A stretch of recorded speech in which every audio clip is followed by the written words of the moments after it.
so ndi blessed nti nzo omukwaba abantu bawa information bwati omwekusifu era wenamufuna nengamba mwizo ba mukyali ku karo ne jazz bayinzo baba kya kumala obugo nenga lubali mubbi ate baliwo omwalo mulala atali hot tamanyi Jazmine wampa erinnya tamanyi Nantongo ina gwamanyi webampa erinnya ngenda gena Instagram otero kulabira ku biwala webityo ngenda okuteeka mbanna chananga kirungi so Eddy Kenzo ali free okubeyagaliramu nga wayagala yes okitegeera kati obuzibu wasinga okujja ndowooza mu eyo situation Rema yali atuse nga ayagala committing eri mulenzi kino we kijire kya Karo nani ne Jazmine Jazmine fabade mu industry amawuli twali twagafuna kodda nenga we don't have any confirmation whatsoever yes okitegeera kati ono third party yaze na confirming ddala nti it happened nti olutalo olubadde wakati waabwe zibu nnyo jala nti waliwo nti oli yayikiriza munne muki mubufuzi kati Kenzo saba zino kyali abawala basinga n'omwettanira dani ye kati ye bagoba ye talinga ffe bantambi Bannayuganda ninawo obubaka obutalinda nga buntumiddwa musajja wa Katonda omulanzi Jafari asangibwa Nakisunga ng'oyitidde mukono wa Antony. Abalondoolwa ebizibu ebyenjawulo ebibatunuza mpulunkanyi ng'ow'ettulwala musa abangi ng'amajini, emizimu, abaagala n'abayuugayuuga, omuntu walemedde mu kkomera n'ebirala. Bw'otuuka ewo ojja kukuba ssemukiti ng'embwa eyogereza. Musajja wa Katonda agenda kukwatako bukwasa akoomera essaala olwo akajagira kalamule ate nga n'akasiimo kaleeta omaze kulabako. Omulanzi Jafari alimu n'amaanyi ag'ekisalaziba nga bw'oyota ku kyoto kye kino ovaawo emikisa egyesiba gitadde n'ebizibu okukalirawo. Omulanzi Jafari mwangu okufuna ku nooti 7 nooti 38888 oba nooti 783988813.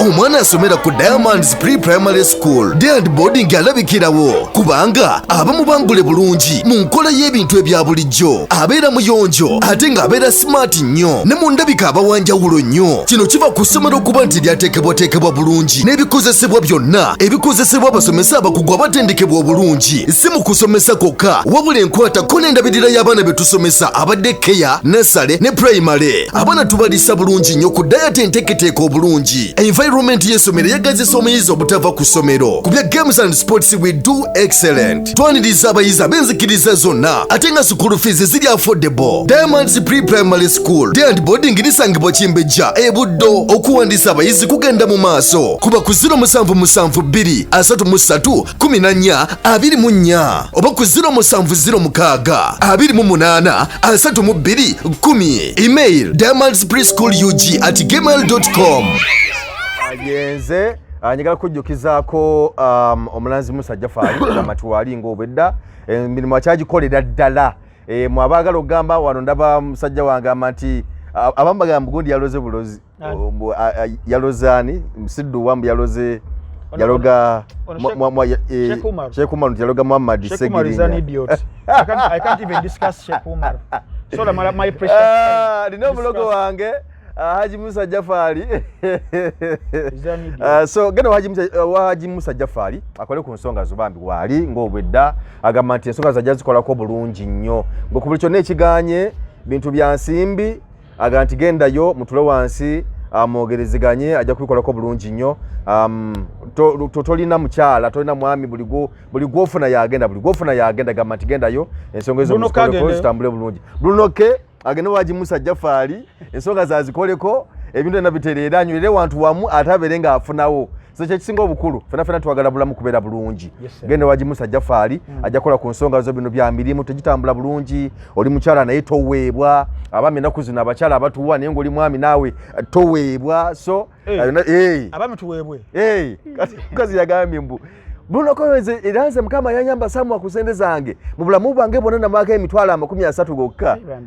wega mabasa to bana zepoza aga pound agawane wo feyuga ngato yafuna mbufumbo bulungi kada kufuna mbufumbo bulungi gende Haji Musa Jafari ensonga zonna zijja kuba zitambula bulungi nnyo side yawo. So wali bino sema yakati ate banzi bakota kali yange banzi bake ebintu byange naye nga yabibba wali yegala bwe yagazi ogenze mu mateka yonna biganye aganti gendayo mutule wansi mwogerezeganye ebintu byonna bijja kuba bitambula bulungi nnyo side yawo. So mwekwate Haji Musa Jafari ali alina kisunga mukono side yawo ne namba yesimu kweri awo kapande kaliko omulanzi musajja fa gwe we natulaba kwembozi mu Eugene Geoffrey Mayanja aka Mr. Wagwan kwedi nnyo kwembozi mu Eugene Frank Ntambi lero ayambadde eno sebo yitekukwasa eyo size zimu kuzibagamba abamageze bagana eno sika mafulaji ya maji naye nga kyobamanya ya bei muko ya manyi wali omusajja yaginsigamu nangamba kwatira wano nga jijje Europe nangamba kwatira wano balukeza esebo yava Europe naye abantu kabandaye bulungi kino kankijjeko kyoko mutwe tugende mumbozi mu Yuji. Okay. Yes. Frank ansanyisa okulaba nange nsanyisa okuddamu okubeerako wano mukama wange Frank Ntambi Wayne Balukeza gemanya ebitiibwa the youngest East African professor okusinziira kuba critique we batwe bampita the juggernaut the renegade the encyclopedia the connoisseur the man the myth later nabagamba will become a legend. I came I saw one day I'll conquer mbojjanga mbala sambalagalanga kaasa yenze legendary author taking chala mu Black Panther nze question nze answer Emperor Mansa Musandi mutebanwa Mufasa ate Houdini yomufuusa ewe na singola Mufasa Houdini ya bili ku munno watch Oshtegera films empitirivu nnyo ku munno watch titles ngezo era abawuliriza ba embozi mu Yuji bagenda ku munno watch gibere emitwalo ejo mutwalo 3 jokka omwezi ogwa mwezi gumu ne buli mwezi 3 jo nenga kuliko film empitirivu ezaba vijezi ba Uganda bonna empya nenkadde wangamba la film ya Chance Mr. Chance guy watabu nnyo katukubera ko film enkadde ezo tuzizza mu kifananyi nga kiri mu 4K olumu kiri mu HD kituzamu eddoboozi lya jingo bakeke abo ba vigero ne Q kati gwe twabawulirako waliwo kyali mwana muto kati fe abaaliwo omuje ekinana zona gyeziri babayita munno waaki. Okay. Yes sebo. Kale katandikire ku nsonga eziriwo wabaddewo waliwo olutalo olubaddewo kuva mu wiiki eno bwe tubadde nga tutambula sijja gamba nti olutalo pase naye ebigambo kwisinganya ebigambo mu ngeri eri silent wakati wa tiimu ya Rema Nanakula LYDIA Jazmine Karonantongo lero birthday ye kunaku lwalo lwokutaano naye ataddeyo post n'agamba nti nno birthday no ejidde akyogedde mu ngeri bweti nti birthday weetuukidde oba mu birthday ye akabiddemu amaziga mangi naye ndowooza kyali ategeeza nti biri byadde byogerwa kinyabo so ebigambo bibadde biyitirivu nnyawo nga biyitiŋŋana Rema Nanakula LYDIA Jazmine ne Karonantongo twabadde tuli awo LYDIA Jazmine n'atimba show yali atimba yayongedde kugumiza bugumiza nga mwezi gwa kusatu mwezi ogwokusatu nga gutandika I think twali tuli awo Rema Nanakula mbadde nzija mugoberera nga agamba nti coming soon waliwo ekipya ekijja nendowooza nti bagenda kuleeta luyimba okutuusa bwe yalangiridde olunaku lwajjo bwe yataddeyo nti naye agenda kubeera ku Serena Sheraton kubeera ku Sheraton okay agenda kubeera ku Sheraton naye lwaki ataddeyo ku Serena naye ngenda kukunyumiza tugendagenda munda nkubuulire lwaki teyatadde ku Serena nja kukubulira lwaki kakati era naye mu mwezi gwakubiri one week egenda bebula wiiki emu oli munne ateekeyo Rema yajja okusooka mu wiiki esooka then mu wiiki eddako LYDIA Jazmine weekend eddako so abantu boogedde ebigambo bingi nnyo nga bagamba kitegeeza luno olutalo olwaddala because tulabyeko aposita ez'enjawulo ezirinkinze nga olabulondeko Rema Nanakula olutalo nti sister LYDIA Jazmine watankola makaga sister waffe n'ogatta ate kati okola biri so ng'ebigambo bingi side awo akati kino bwe kyazze ekyokuba nti nno amutaddeko show one week naye alyoka akole era nekyongera okusajjula social media nefuukuuka kati awo we tuli soke tutandikira awo then tumale tutambule paka kwabalwanya tulabe naye bw'ayimiridde Eddy Kenzo ekisookera ddala ndowooza wiiki eno ewedde nga babadde nnyonnyola abakyala babiri Carol ne Jazmine nti waliwo omukyala eyabaabya eyagamba nti sister wani wa Rema mukyala oyo ndowooza DJ oba MC sinaakumukeberako nnyo nnyo sijja kulimba naye omukyala oyo yateekayo ebyo nga apiininga Jazmine okuyingirira obufumbo bwa sister we Rema bwe yalimu ne Eddy Kenzo kyalaga obulumi omukyala bwe yalimu naye simanyi lwaki omuntu aba akayirirwa byatalidde obulumi obwo bwalivudde nnyo mu Rema ng'omuntu naye Rema alina engeri gya fightingamu entalo ze ayinza kuba babawulire naye nga tayagala kuvayo butereevu ate n'ekirala possibility za mirundi ebiri kizibu nnyo omuntu naddala ku nsonga eri sensitive bweti okujja n'agirwana bw'atyo nze ndimu okulowooza nti either abeera mutume because brand ya Rema ne personality ya Rema byawukana brand ya Rema tulina we tugirabira omukyala ali flawless tabeera mu ntalo omukyala alinganga princess omumbejja naye nga ali hard working naye waliwo ne personality kyebayita personality oba character y'omuntu byanjawulo nsobola okubeera character yange ne personality gwawangala nange kati gwobeerako nange privately ogamba naye Ntambi oyo mumulabira ku kamera nga musajja muwombeefu naye we tubeera eri oyo Ntambi we muli okufa obufu nga waliwo wano omuwala wanene abeera mu kamera muyimbi abeera mu kamera n'afukamira bannange wowe kunye naye off camera anti lukajjutuka ndi si mwangu kati byebyo wabeerawo personality y'omuntu gyawangaaliramu ne brand yebeera business gye yatuguza kati byanjawulo ku Rema kati no lutalo kizibu nnyo okunkakasa nti nno oli owokusatu yasajjudde third party ajja afuukulegana amazzi yavudde buvi from nowhere either abeera mutume kyokubiri wasoboka n'okubeera nti mayanja mpa ku ssimu yo nze nteekemu nze mbyetayipingire mbiteekeyo ninga olaba ojjayo obulumi oba kitegeera because kati fe abasoma patterns ez'ebigambo n'ensengeka yaabyo olaba n'ogamba eno handwriting enjimanyi naye nga toyongerayo mulimu statement egamba nti wagendanga esseguku nobaka ne Eddy Kenzo mu nnyumba ya Rema nga naddala nga bakyali bonna bwe bintu ekintu ekiwali okiwuliddeko nti Jazmine yagendanga wa Eddy Kenzo neyebaka ne Eddy Kenzo kusinza mu kiwandiiko si byaffe mu kiwandiiko ekyafulumye nga ne Rema akyaliyo because mbadde sikiwulirangako bukyangambaawo ebbanga lyonna ebyo byonna bisoboka naddala mu bulamu bw'aba celebrities bisoboka ba celebrity world over gy'oligenda ebintu ebisinga okubeera mu bulamu bwabwe the sex scandals ezitabeera sex zibeera drugs bintu bibiri ebisinga obbatabula drugs mwotwalira n'emyenge na biki then sex wabeera musajja abeera Casanova wabeera mukyala naye abeera tatudde okitegeera because kugundi yaabwe persona ya celebrity kugirako ebintu bingi nnyo tabeeranga ffe ababulijjo kati ffe ababulijjo wasa omukyala nga ne ku bukooti ayo banaawulira ate banaayogera batya naye kuba celebrities it is just another day leero agenda asobola okukozesa ono leero nkyana akozesa oli mulimu n'abalala balina ejjoogo ngaasobola okweta abaana bakozeseza ewaka nga n'omukyala either waali oba taliiwo okitegeera nti n'oba ogenze tafiirwa tasalwa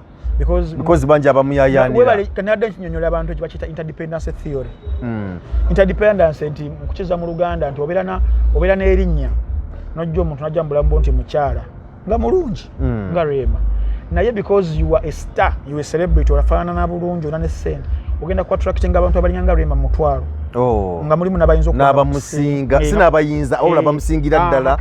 nga bamusinga obulungi ne ssente bingi kati ebiseera ebyo obeera tempted nnyo so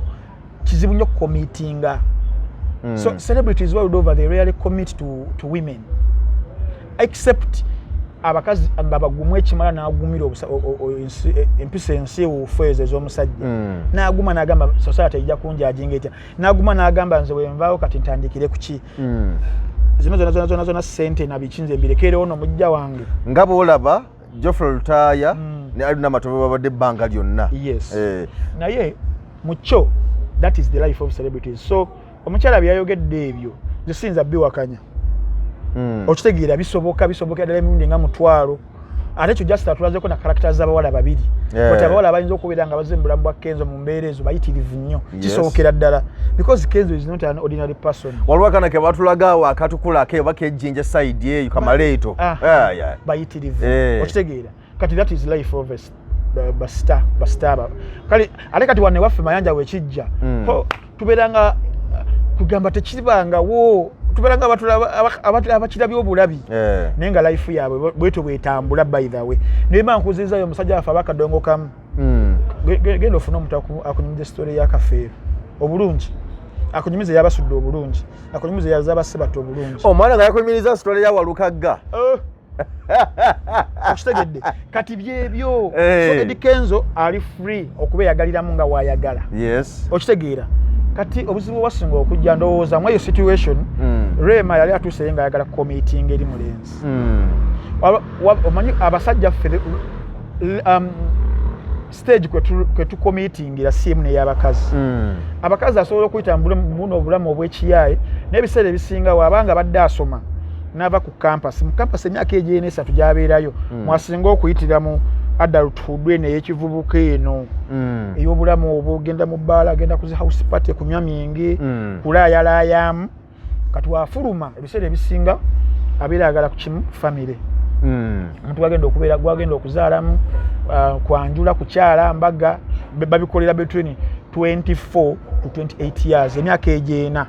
Era ogenda okubalabalamu nga gyegyo emyaka Rema mwe yasinga okubeera nga asazeewo n'agamba kati ono omulenzi. Naye ogenda okugjayo ebifaananyi at least betwalabako ebitono ng'olaba Rema yasika omugwa. Obeera selfie yakuba mukazi wattu Kenzo eno yeebase ena mugwikiriza mu mmotoka agizeegize okitegeera nga yayagala relationship eno egende bw'abeera ku stage nga ye yawaanako tuli okugayi ng'awaana nti Rema wange ozibeera post ku Facebook era ng'olaba Rema. So Rema was I think committed eri Kenzo naye Kenzo emotionally nga taliyo. Kati kyaleeta ebizibu kati nekiddayo ku interdependence ne status Kenzo mwali kati amondowooza abawala abajja mu bulamu bwa Kenzo ndi mu kulowooza I'm giving theories okitegeera gattagatta ndowooza Jazmine awo ate mwe bayingirira mu bulamu n'abalala abawala I tend to believe Rema nga alina okusuulawo ki tawulo kuba tulengerako stories bamuleka mu nju bikoze bitya blabla ndowooza obijjukira kitegeeza omulenzi ye yali tayagala tiyali committed nga Rema we yali ng'omuwala omukyala ali committed nnyo Rema naye nga ate Eddy Kenzo obukitegeera juisi wa mango kekanyirira kampisa angel singa oliwo obuyimba Rema banja bamuwandiikira ennyimba kati asobola okusanga manja ng'oli muwandiisi gwe n'omuwulira emotions zoyitamu zoyagala zifulume amayanja nga apeninga ng'akayimba kano ka siri muyembe okajjukira because kekamu zimu ku nnyimba ezasembayo ng'aliwo Eddy Kenzo ti yali alaalika ti ssebo weebereremu essaawa yonna kisobola okuviira oli n'agamba gwamanyiza emiyembe miyitirivu nnyo gye mpitako ali ejaggowa ali agino simanya gino egiva e Kenya akagoogwa kidoodo okitegeera kati Rema because of nti age otuuka n'ogamba kati ngenderera agamba awannyiwe waawo olw'obulumi obungi asuulawo ttawulo n'abakira omwami omulala good enough ne beezuula nti they are compatible. I tend to believe nti era relationship ya star ku star it really works out except nga it's a project. Mulimu couples ezimu ze mulaba zibayita celebrity couples, power couple, Beyonce, Jay-Z. Naye ogenda okunoonyereza nga there is a team ebeera behind nga singa bano baawukana kisobola okusuula business yonna neegwa. Kireze ne babeera olwa business. Babeera olwa business ne bagenda nga batandika okwegumiikiriza bazaddeyo omwana wa Blue Ivy naye nga baali baluddewo nnyo because Beyonce batandika okwedatinga kulimbala Bonnie and Clyde. That was 2003. Okitegeera naye omwana azaalibwa 2011-12 olaba gaapu eyo yonna nga waliwo kitagenda bulungi. Ogenda amwegumiikiriza omuzaddemuko abamu bafaanana ba surrogates ndofuna omuntu akukuliza omwana mu lubuto. Okitegeera bingi ebigenda behind the curtains which we don't know. Naddala mu celebrity couples ezimu ne zicrashinga for example Angelina Jolie ne Brad Pitt yamaliriza crashing ku ttaka. They couldn't. Angelina is a star, Brad Pitt is a star, bonna global phenomenon ate balina send balina fame. One of relationships of working out one alina okubeera nga ali subordinate and mukyala alina ba subordinate w'omusajja nga ali wansi. Okitegeera ne fame edictating nti tolina kuŋŋamba order fame whether ku mukazi oba ku musajja kati mumaliza temukoze eki temukwataganye. Kapo endala ya Kim Kardashian ne Kanye West wagiraba nayo yamale crashinze Kanye West nagenda kuranti ya myaka ng'ebiri ng'akuba omukazi amunyamu n'abaana because yali ayitamu nga tagala nakumanya. Okitegeera kati okikomyeyo ku kya Eddy Kenzo ne Rema ne bali badde banyigiriza batya probably naddala n'obuvubuka bwabwe emyaka egyo the kind of lifestyle music gwe bayimba na biki tebasobola kuemulatinga kya Irene ne Geoffrey the background oba Sam Gombia ne Sophie background sizezi okitegeera bano balala waliwo Catherine Kusaasira ne Seruga nero balaba abo waliwo bahitingira ku prime nga tebakyasobola kwegumiikirizika nga webekyawa webaddamu olinga ekimuli olinga enjuba olinga asitimu empya n'okukutunulako okutuusa omusajja lwe yakkiriza n'agamba omukazi ono kamuleka akola ebibyo tubeerewo babeerawo bamaze okwezaalamu abaana ba juniya baani okitegeera so nekibeerawo omwana yaŋŋamba mbu akasimu kagenda ne kajja ekiraawo ate kati tugenze mu state lodge abaana binsanga eyo onokumawulidde mumami juniya awula dadi simanye ate kakati tulina mukyaka tuzula ku trek omusajja n'agamba kiki omusajja wootaba mugumu kimala nawe omaliriza eno otandise okufuna abebbalibbali and obuzibu butandikira bonna you can be with someone naye nga marriage eri broken muli mugatta pieces but esobola kubira nga zigatta kati kidda ku kya Rema ne Kenzo siri muntu agenda kufaultinga wamu kwabo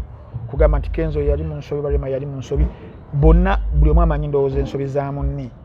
okitegeera olina owuliriza ogwakawala n'ogwakalenzi ate nga batu olina obiwuliriza nga omutakonjedde munne because nakisoboka oli neyeerungiya okiraba but whichever case it is good enough Rema yagenda mu bufumbo obulala afuniddeyo happiness as per kyatulaga ekyanjawulo nti omuntu asotulaga wano nti bali bulungi naye nga behind the curtain maziga and media is perception oli wakulaga nti ali bulungi okitwala ate munaye do you have a contrary account ogambe mutebali watalina kamera ziri mu nju nti obeere no n'obalaba olaba omusajja bambi nga kakiwi mu mutwe kannyikidde bulungi agamba buno obufumbo sibulabanga ne kabode yafunamuko kabode afaanana bulungi Hamza what I don't know basi wacha practicing bya practicing ebyobusawa I don't know that is a debate for another day but Rema akulaga she moved on but in moving on abakazi kino nawo okimanyi abakazi ye character n'obeera omulinnye ku ngatto booti n'ogenda n'owayita emyaka 10 wajjukira agamba bano olaba ki Aisha ekyo kyansanga ku papaazi luli mu myaka 10 egiwedde ne kinninnyako abakazi teba like they never move on ng'omunyizizza asobola okumuvinga on wano n'omubiri tabyerabira buli kadde abajjukiza unless nga setolinze score oba tasetolinze score tabeera mutebenkevu ebiseera ebisinga kakati kino we kijjire kya Karo nani ne Jazmine Jazmine fabadde mu industry amawulire twali twagafunako dda nenga we don't have any confirmation whatsoever okitegeera kati ono third party yaze not confirming ddala nti it happened nti olutalo olubadde wakati waabwe buzibu nnyo jala nti lwaliwo nti oli yayikiriza munne mu bufumbo so n'olwensonga eyo okuyikiriza mu bufumbo of one teri musajja gwe babba naye abeera ayagadde kati Jazmine tosobola mufaultinga nti yayingirira obufumbo bw'abali it takes two to tango nti naye abakujja mu bulamu bwa musuuza nga tayagaddwa ne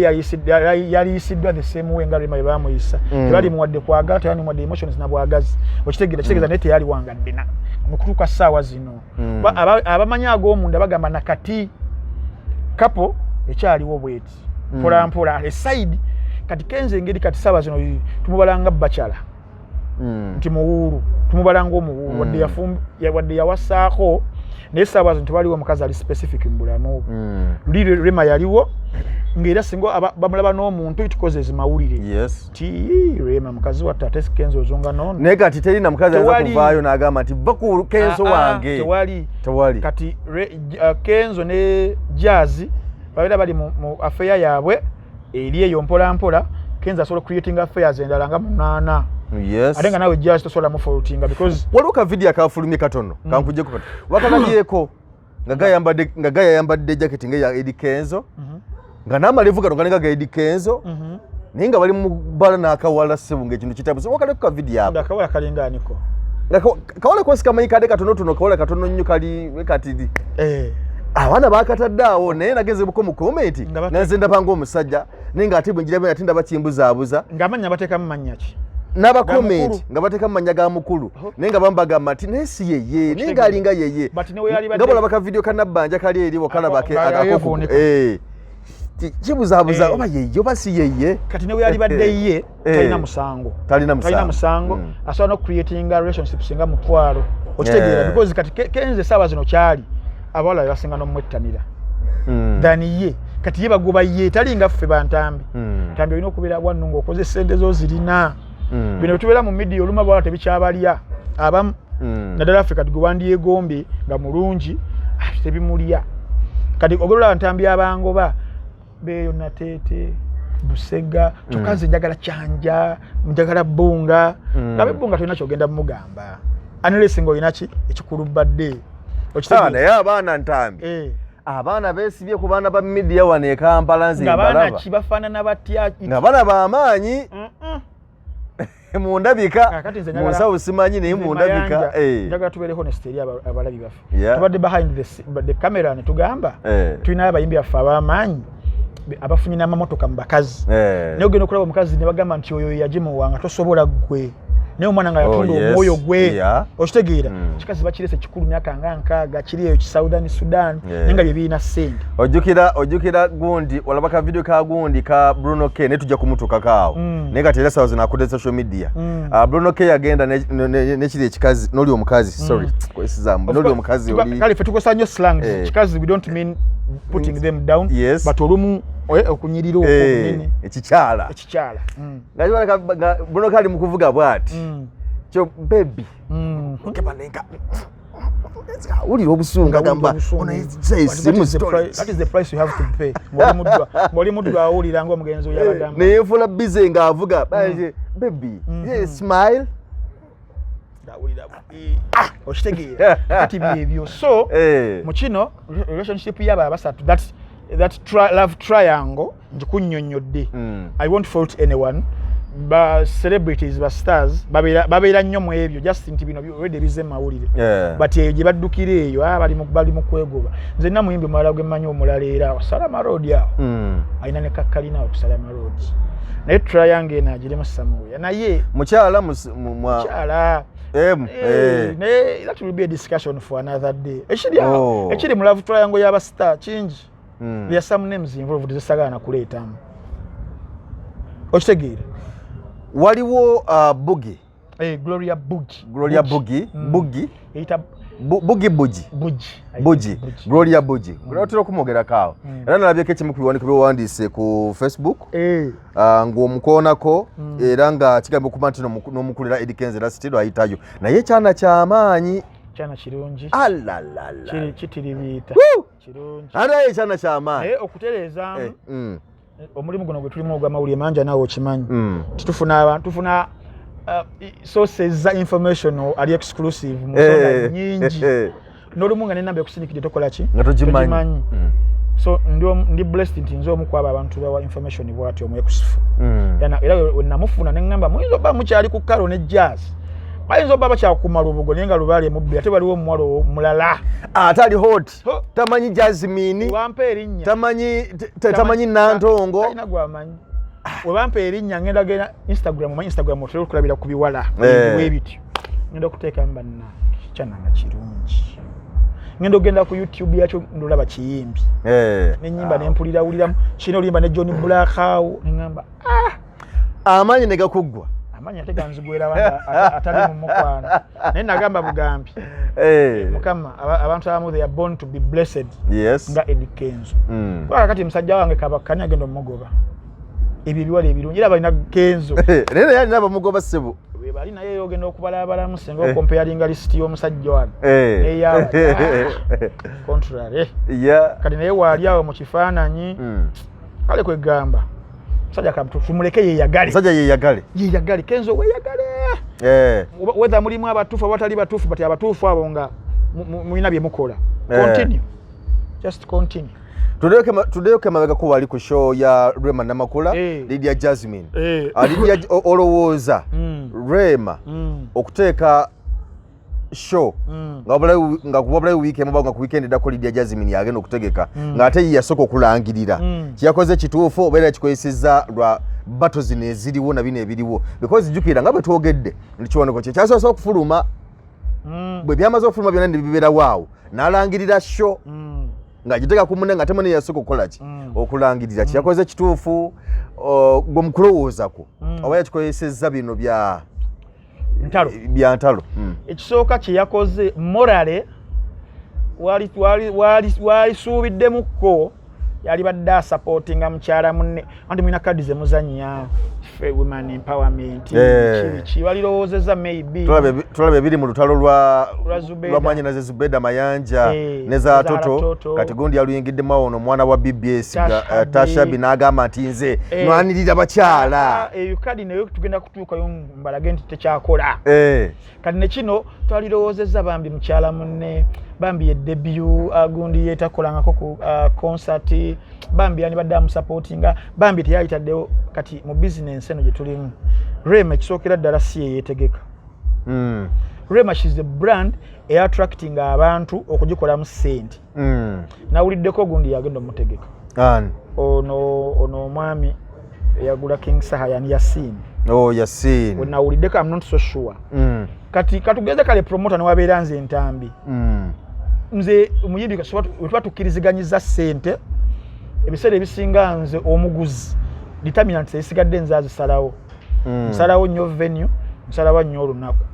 olimba mugjeemu oba omugjeemu kati ze mbeera mutegesi nkozesa nnyo ekibeerawo waliwo olutalo kati saawa zino katika nkola revelation ya venue ya concert nga gundi bwe yava ya Bitex ko alien skin ne Palaso webale nnyo kati kino ekintu abantu bakijjemu Rema of course kale osobola muteekamu naye kanize nkubulira ku business side nti concert ennaku zino zimanyi zitula mu bantu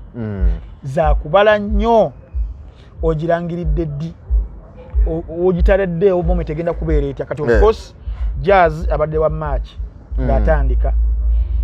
jazz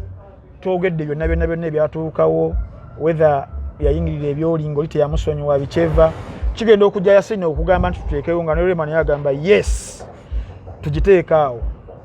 omwalo oyo tugiteekaawo nga bateekawo 23 February Rema ng'omuntu abadde atera nnyo okwagala Serena yebadde nga epitome ya venues eza high end ennaku zino olwa ambiance yayo ekitiibwa kyayo naki naye tekyali mukoledde nnyo kuteekawo nga n'oli wagenda okujja Rema ayagala nnyo to be distinguished gundi Jazmine aliddawa Jazz ali Serena ali ku Serena ali ku Serena kitezo nkyavudde agenda wali ku Sheraton nti ekambireko wenjawulo sijja teekate ku Serena let me go to Sheraton Gardens Sheraton Serena kutegere bagenda teeka mu Gardens oba ludda I don't know but Sheraton kati tuteeka wano Sheraton teeka wano Serena era bigendana 5 star Sheraton ya kitiibwa nnyo as Serena is okitegeera kati Rema n'asala bakola ekiri different n'agamba ki naye mu kyo mbadde nkunyumiza kya business nti for business omubazi wa business yabadde amuguze yenna yababaze bulungi nti wagenda bbaawo olwedde clash wagenda bbaawo olwedde ekitambuza show nti ono yatadde ku munne show wabiriwo abamukuba wabiriwo n'abajustifyinga show zimenya nnyo nga terina kigitambuliza zimenya notekawo obuteesi show osobola n'okutuuka nga abantu tebamanyi okitegeera walina obbaawo ekitambuza show kati olwedde kati zigenda kutambula nga ziri bbiri bwe ziti but advantage eriwo nti Rema yasooka ekyokubiri Rema brand nene kuyagirya Jazmine that's a fact okitegeera Rema ekyokusatu alina royal fan base gyazimbidde emyaka 13 ey'amaanyi eyabo abantu nti zesiba ku Rema ekyokuna nti ate Jazmine alina tapinga mu audience ya Rema tenabayo kuzimba royal fan base ye emulemi mulimu abayimbi abalala abaliikiriza okuva mu audiences z'abannaabo nga ye talina iye nga niwo mugamba nti kati mujje ku papaazi wano nga tebasobola nakugyamu eno space naye nga atasobola okuorganizinga n'agenda nga atapinga mu yono mu yashiba n'afunayo mu ya spice n'afunayo mu ya n'afunayo n'agattiriza n'afuna abantu 200 ku Serena n'abafuna okitegeera kati ye Jazmine brand ye not taking anything away from her. She has some good music, she has some good songs. Naye wobo opintinga Rema and jazz. Olabanga saawa zino jazz bamukubye ebayita ekkonde evanyuma. Tayinza kukozesa kadi ne yokwekabya nti bannange eranze mulaba mbona wowe mama mujje. Fe tuviirayo ne tumuba. Twaka kati industry weri tusobola okugamba nti ne Rema Nanakula oyingira otaliDIA Jazmine mukazi watu era kati omuvunana lwabiri ebya Kenzo fenga tuvayo nga tumuba ntito to submission lekera okukaaba gendo kole ABC and D sigwa gendo soko okubeera nga ofiiriddwa n'ekyokubiri emyezi gikyaliyo you strategize you call the Frank and Tambis on the table the think tanks bakubalire bwetuli batumubalira tuvuga kati Rema manyi tugenda mu kuba ABCD gwe wesirikire mu budde buno tasobola kukyusa date kiba kiraga ngo omuyimbi atali serious omuyimbi atakkiririzaamu ali kyakigenda kusola brand ye nga Jazmine oyede erina weeri oyagala okugijjojjongereyo kati singa eno moment ejja no chickeninga out ate ebeera egwa bugwi rather okitegeera erina okubeerawo then ofuna think tank ne moyiya mugenda kukola mutya because we've seen artists abitaddeko show lunaku lwerumu andi bona ne bafuna abantu obalabi bangi mu last year wano shows ezaliwo ku Valentine's ozijjukira Rema yalina concert wali concert waliwo omuyimbi yalina concert ku Serena waliwo Rema yali alina concert ku Valentine yali ku parking space ku Hotel Africana nendo zoba 2 years back somewhere about nga Rema ayina Shiba ayina somewhere ku Freedom City Muhanja ayina comedy store ya Kololo oba yali lugo bakkololo Salvador alina bakats bayina in one night waneno twali kugundi twali ku Sheraton wa Navio 20 years of Navio ngate Gravity omutujjo ali cricket over ne bajjula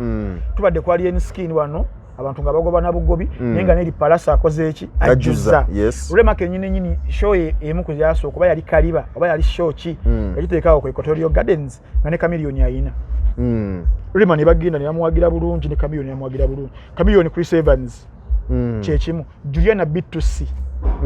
B2C bafuna Juliana yafuna okitegeera so wopushinga kiraga ngo omuntu atali serious na nebo wetolo kyamanyi business eno wetambula in fact mweno situation bakuba ku team Jazmine tuyinzo jikamamu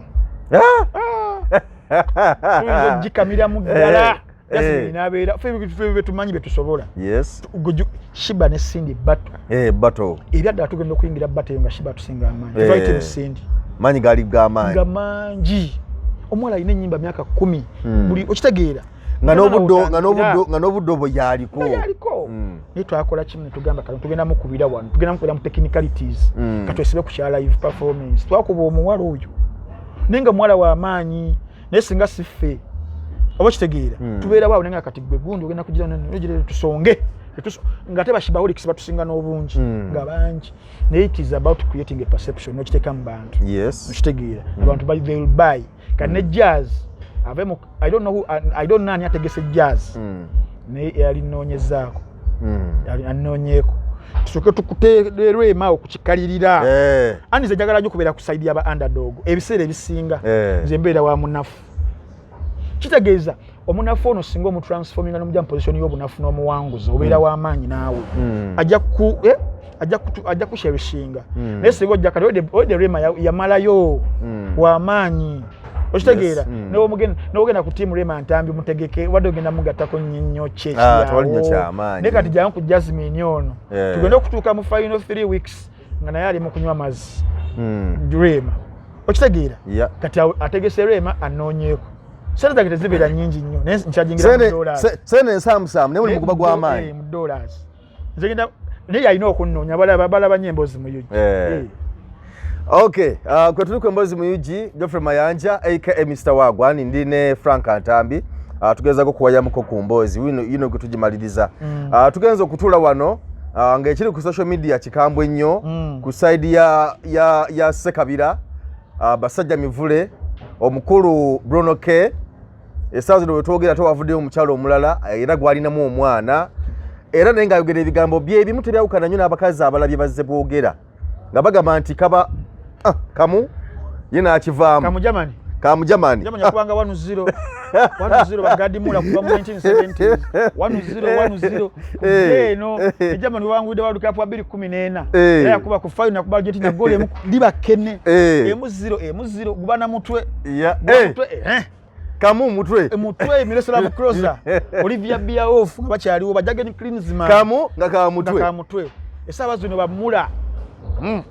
kati ne Ssekabira bwatyo waafuuse so musajja Ssekabira omukazi avudde nayogera bingi nnyo ngalaga nti naye yakoowa nnyo Bruno K kati Bruno K talina kyali kabagodde ebigambo bingi besinza kugera ku Bruno K abyogedde naye simanyi abakazi babadde kinnaku zino naye ndowooza era kivudde ku bakazi kuba because bw'oyagala omuntu nga weesobola ndowooza tofuna kumanyirwa okwo nga ngeri bakyakazi bano gye bavayo kumanyira bavubuka because tolabakaawo akawala kana kali kagala agunedi official mwala yavayo n'agamba nti nzo gayi namugobye wange sikyagaladde wange era bw'asalawo njamuyitira abaserikale bamukwate natuka n'omusuulira ebintu wabweru naye ng'omuvubuka tumumanyi nti omuvubuka sita tumanyi nti muvubuka wakabi okitegeera ate okuba tulina okuba nti omukazi alinamu ku kasente ke nolaba nti wabeerawo okumanyirwa okwo so kati ne Bruno K abiseemu era abakazi bakyavaayo nga bwetukunyonyodde n'omulala yavuddeyo essaawa zino musajjawo kati ali mawulire yakomya ku social media si lwa nnyimba wabula lwa bikolwa byena bakyala be omwana oyo omuvubuka oyo omusajja oyo Bruno kifaananyi ekikulaga atuwa Uganda wawaatuuse because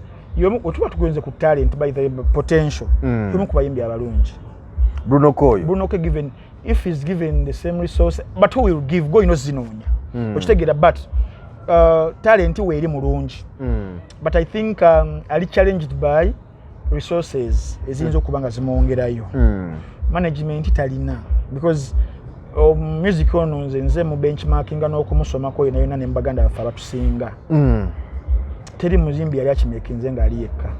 tewali muyimbi yali akimekinze nga ali yekka bonna ab'amaanyi betulaba alina watandikira n'abeera picked mu mayanja n'amupiikinga mayanja n'agenda n'amusolicitinga n'amutwala record label n'emunoonya n'emutwala okitegeera record label ye balina obusobozi kati music wa America ebiseera ebisinga azimbiddwawo oba kitegeera era omuyimbi ng'akyali mu hood ng'akyasolinga aba anoonya kintu kimu singa nfunayo deal ze baba bagamba yeeyo record deal nti record label ekoze eki ekufunye naye okubeera nti oli independent n'omalako kizibu kati mufe abatalina systems ng'ezo naddala kati kangambe Uganda wano abayimbi abasinga bavuddeyo independently bakyereeta bakyemeza era record labels ezisinga ziremereddwa nezigalawo ne businesses ekyakola Swang's Avenue because Swang's Avenue ekigiyambye okukola nti eyinamu baliba ababuildingibwa gundi eri enkadde yakyereeta waliwo gundi ya record label ya mukama wange wa CRK kati yaggalawo oba kitegeera nti Swang's ekigiyamba nti muyinamu omuntu alina element eri eyedda Benon yabiyitayitamu kati wano just ali molded by amwene endala ya business yani system kuva dda kuva ku musingi wali nga agirimu ati amanyi bwetambula kati abamanyi ekyokukola wano mu record label omufunamu bibiri oba kitegeera kati abayimbi bala basinze badde bajjanga beereeta bakyemeza naye ebiseera ebisingira obeerako wootuuka ne babeera bakwatako ku mukono okitegeera ku mukono nemutambula noyitamu kati Bruno K I think alemereddwa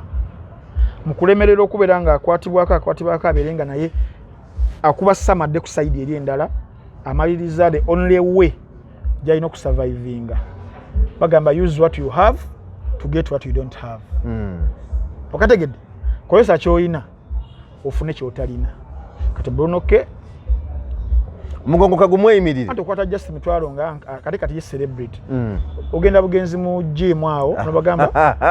anze ngenda bakwera oba influencer yatekangayo videos ku Instagram ndeke nkolere nga wano nga mu instructor ngatandika kukuba byuma bye ng'akola omubiri so he's using what he has mubiri gwe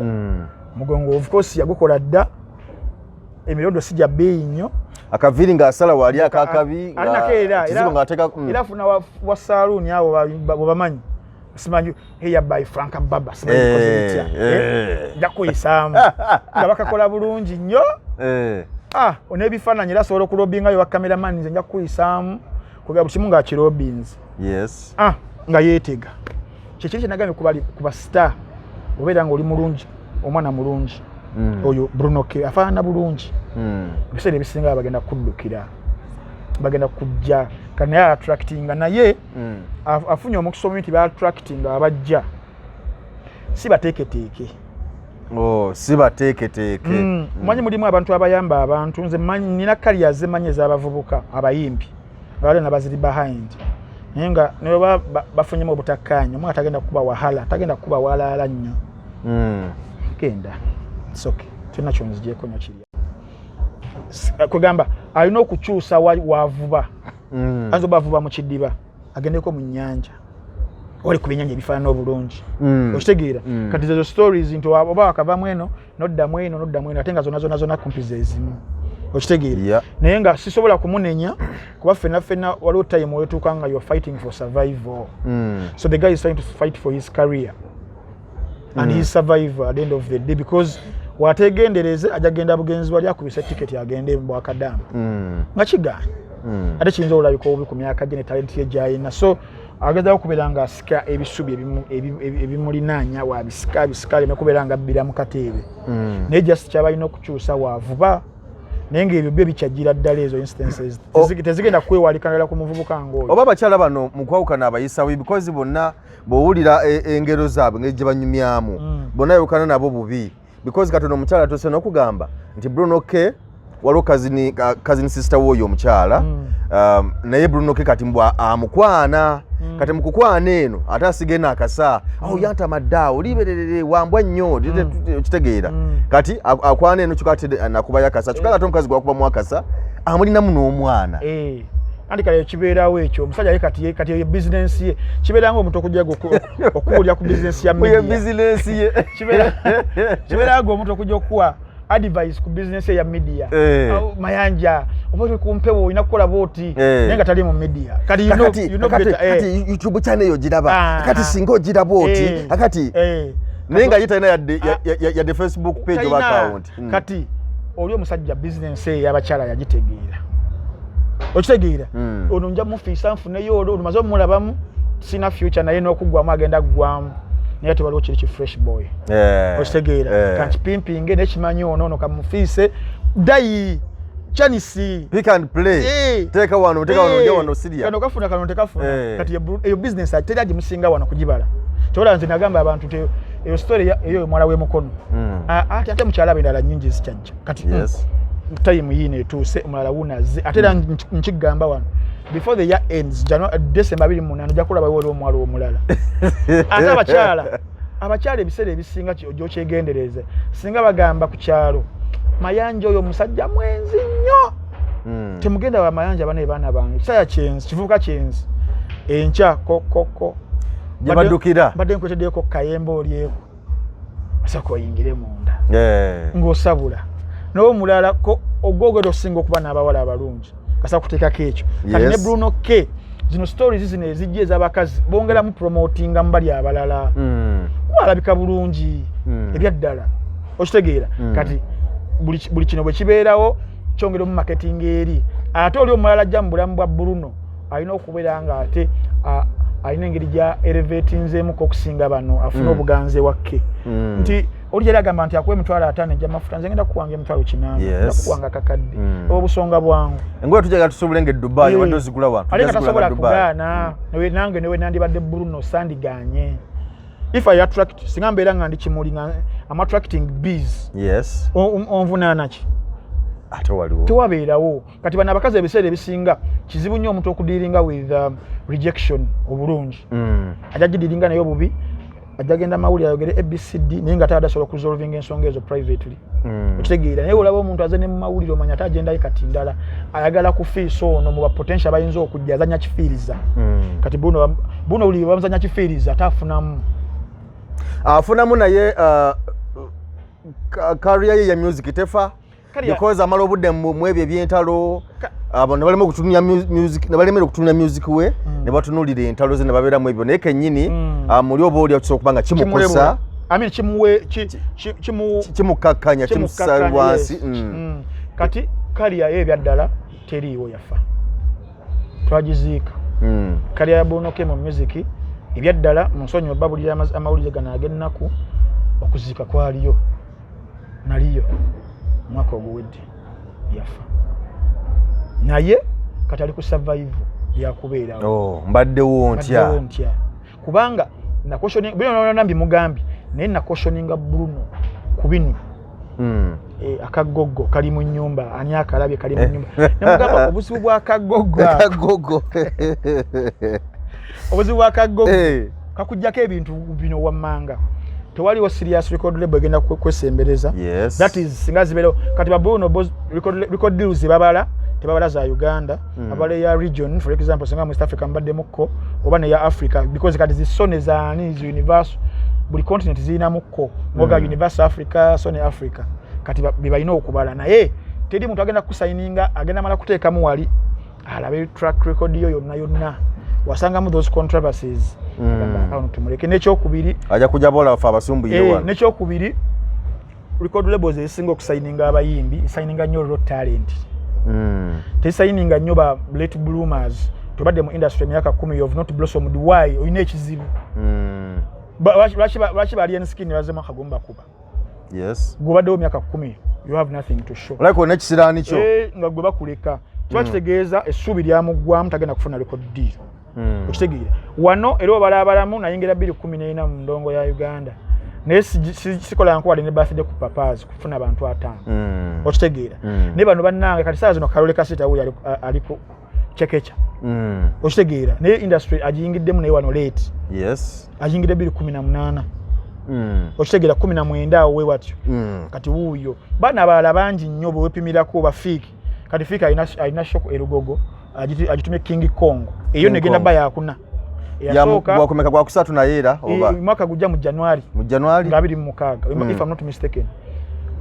somewhere about I stand to be corrected yasoka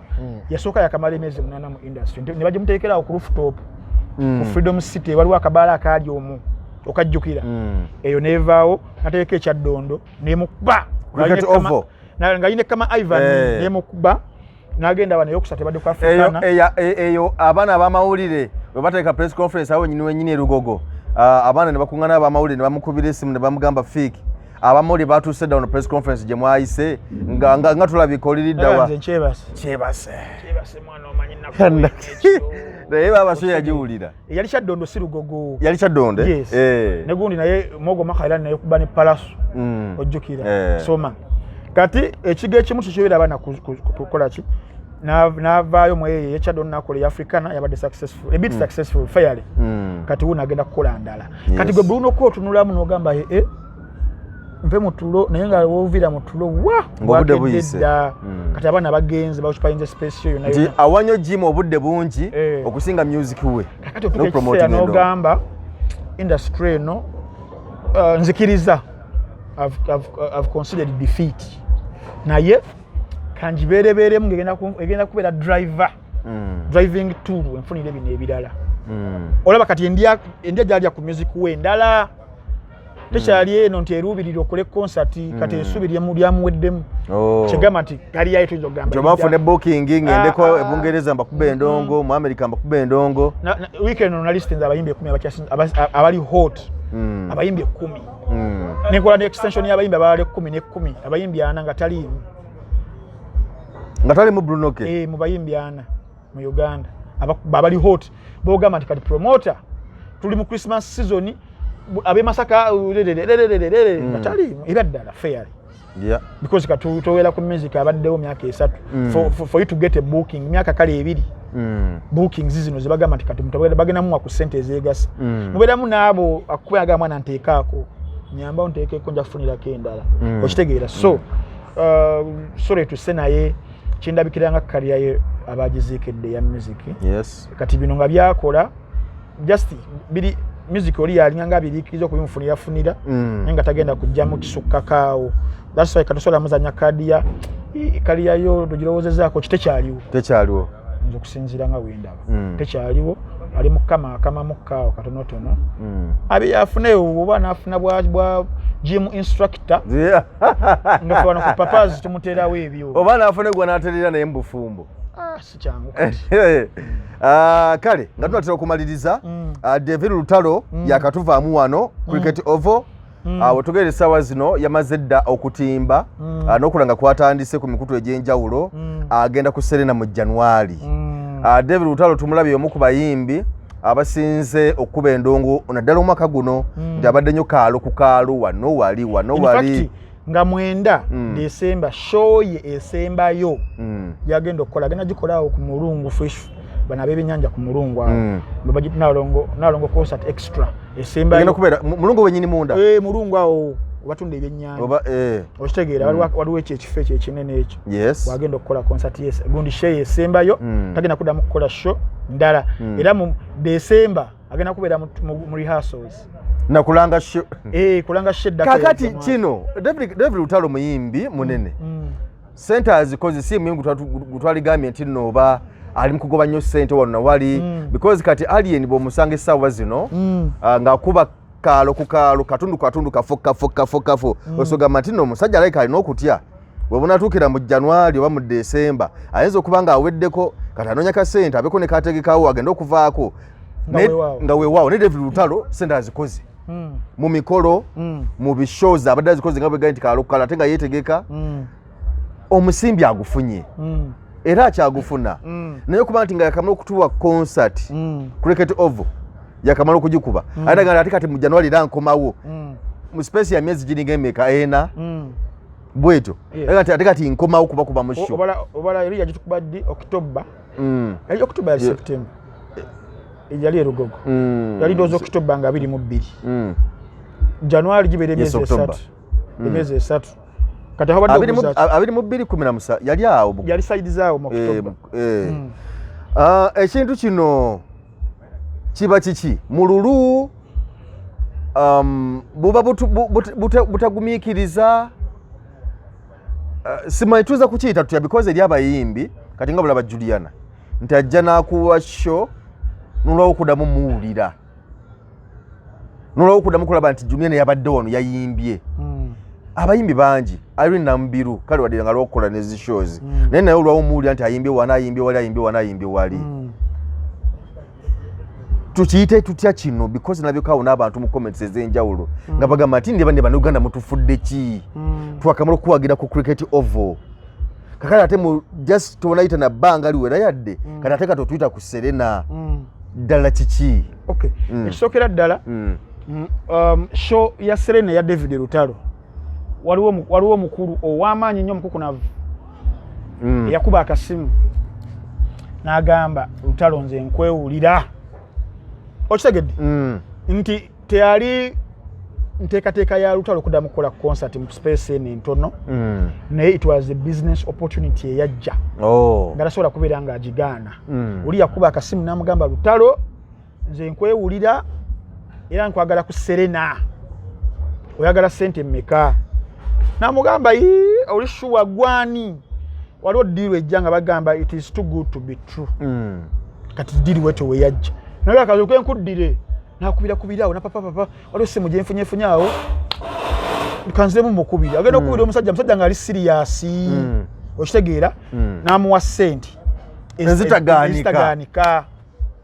okitegeera n'amuleeta awo ebivulu abayimbi ba Uganda abasinga era ng'ojjeko Lutalo abadde yeetegeka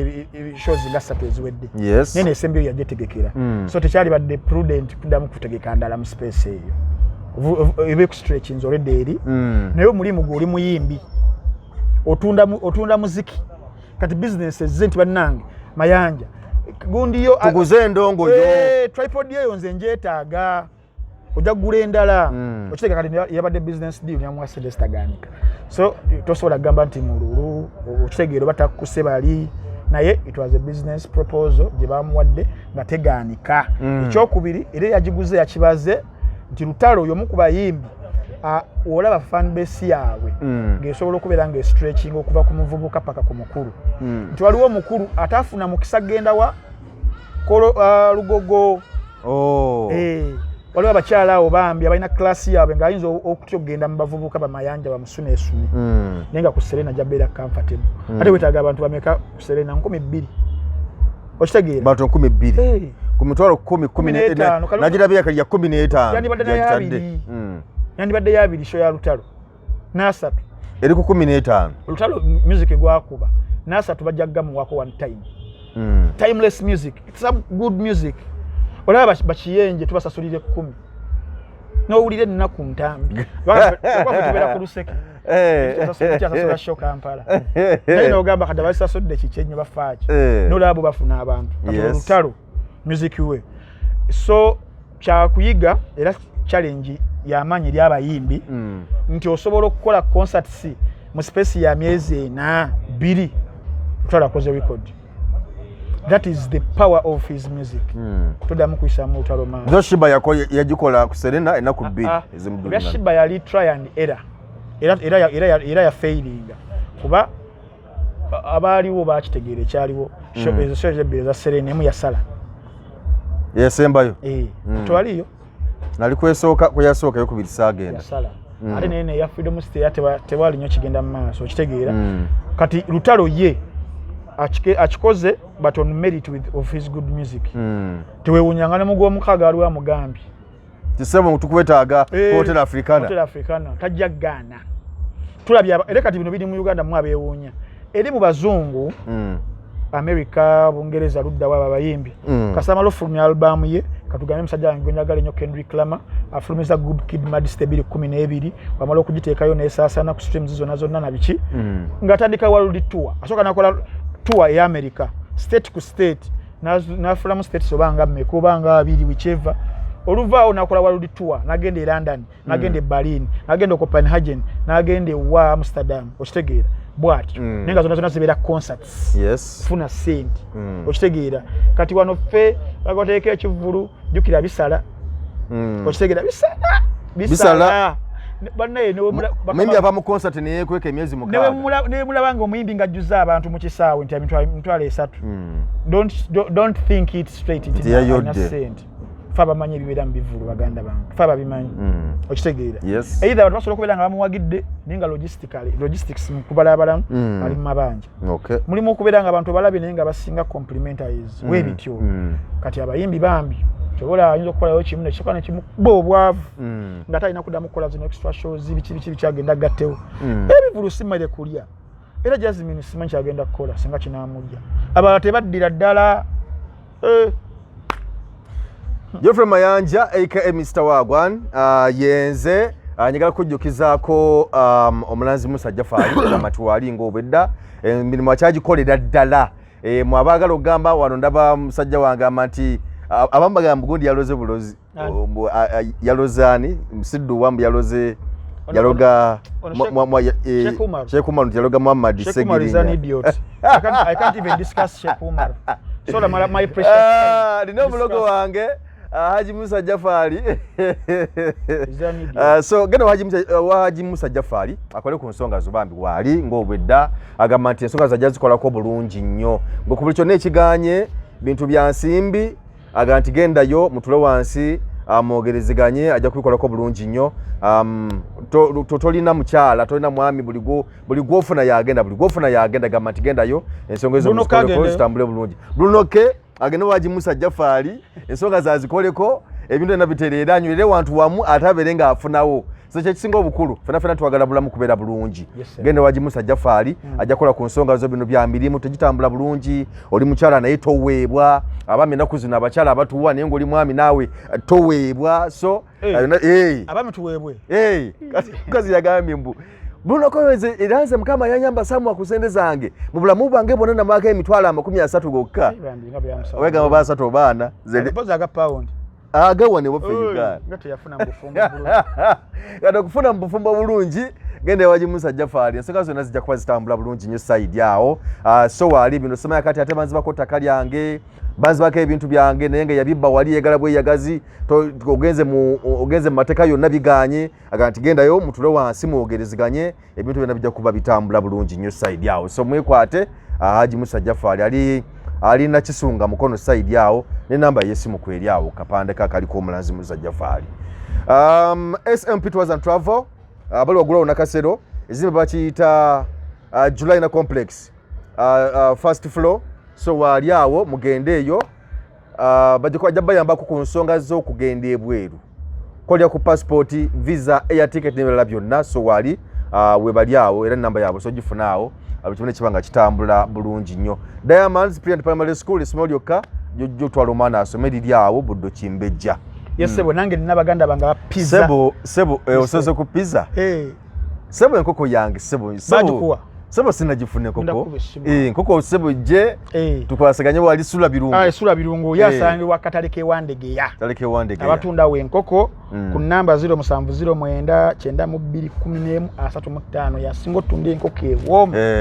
Mu bipimo byonna ne sawa zinalina olusaniya kubako omuchere, chips, nkoko, chapati olumu Rolex eno soda eno yesula birungo banne mugende muwagire ne baganda banga pizza origin bo basangibwawo opposite nema building oba nema house ku Kampala road